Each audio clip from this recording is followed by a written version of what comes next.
सगळ्यात महत्त्वाची गोष्ट हा जो तुम्ही प्रश्न विचारला आहे, नाशिकचं प्रकरण असेल किंवा गेल्या काही वर्षातली महाराष्ट्रातली वेगवेगळी प्रकरणं असतील, आपण सगळेजण पाहतो आहे की सातत्यानं अशा प्रकारचे प्रकार, अशा प्रकारच्या गोष्टी थांबण्याचं काही नाव घेत नाही. आणि त्याचं कारण असं आहे की ह्या भोंदू बाबाबुवांनी आपली जी दुकानं थाटली आहेत, दोष फक्त ह्यांचा नाही आहे, दोष लोकांचा आहे. मी नेहमी गेल्या काही दिवसांपासून सातत्यानं सामान्य पातळीवर लोकांना हे सांगण्याचा प्रयत्न करतो आहे की दोष त्या दगडाचा नाही, दोष त्या मस्तकाचा आहे जे चुकीच्या ठिकाणी झुकलं जातं आहे. आणि म्हणून येणाऱ्या काळामध्ये आपण कुणाच्याही चरणावर डोकं ठेवत असू, कोणाचंही दर्शन घेण्यासाठी, नमस्कार करण्यासाठी कोणाच्याही पायावर वाकत असू, तर आपण सर्वात अगोदर त्यांचं चारित्र्य आणि त्यांची पात्रता तपासली पाहिजे.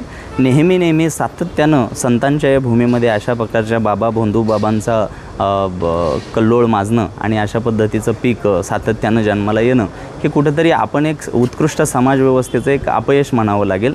त्याच्यामुळे येणाऱ्या काळामध्ये आपण काय करावं की शॉर्टकटच्या नादात कोणाच्याही पायावर नतमस्तक होण्या अगोदर त्या व्यक्तीचं जीवन समाजाभिमुख आहे का, लोकाभिमुख आहे का, याचा विचार आपण करायला हवा. काय वाटतं काय कारवाई त्यांच्यावर झाली पाहिजे? कारवाई सगळ्यात महत्त्वाची या अंगानं व्हायला पाहिजे की येणाऱ्या काळामध्ये अशा भोंदू बाबांच्या बाबतीतलं अनुकरण दुसरं कोणीही करण्याचा प्रयत्न केला नाही पाहिजे. हा महाराष्ट्र ज्ञानोबा तुकोबा यांचा आहे, हा महाराष्ट्र दादोबा पांडुरंगांपासून ते डॉक्टर महामानव बाबासाहेब आंबेडकरांचा आहे.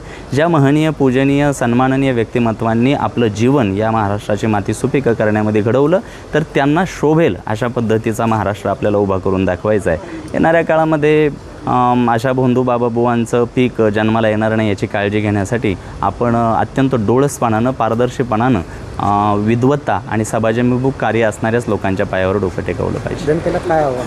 जनतेला आव्हान इतकंच असेल की कोणाच्याही चरणावर डोकं टेकवत असताना सर्वात अगोदर त्या व्यक्तीची विद्वत्ता आणि पात्रता तपासा.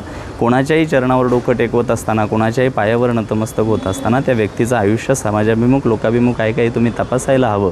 कुठलाही भोंदू बाबा जेव्हा समाजाचं नुकसान करतो तेव्हा दोष फक्त त्या एकट्या बाबाबुवाचा, त्या भोंदू बाबाचा नसतो.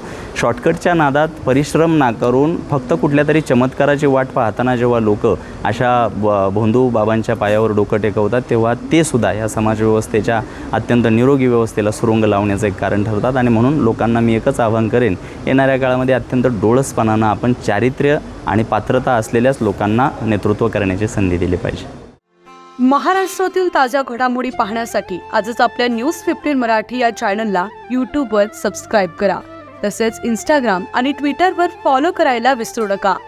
News15 मराठी, आवाज जनसामान्यांचा.